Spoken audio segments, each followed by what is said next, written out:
In this video, I will show you how to fix Valorant error code VAN1067. Click Start and search for Check for Updates.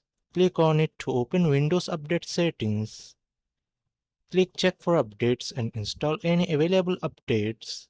Restart your computer once updates are installed. If it doesn't help, press Start and search for Services.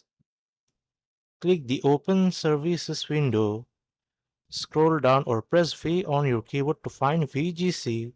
Right-click on VGC and select Properties. Set Startup Type to Automatic.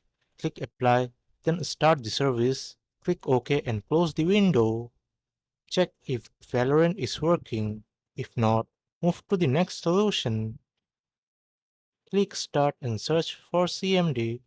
Right-click Command Prompt and select Run as Administrator. Type the following and press Enter after each command: ipconfig space /flushdns and netsh space winsock space reset. Close the command prompt window and restart your PC. If it also doesn't help, I will highly recommend you to update your GPU drivers. Go to your GPU manufacturer's website and select your GPU model and download the latest driver. Install the driver and restart your PC. If it also doesn't help, I will highly recommend you to uninstall and reinstall the whole Valorant. After following these steps, launch Valorant and see if the issue is fixed. That's it.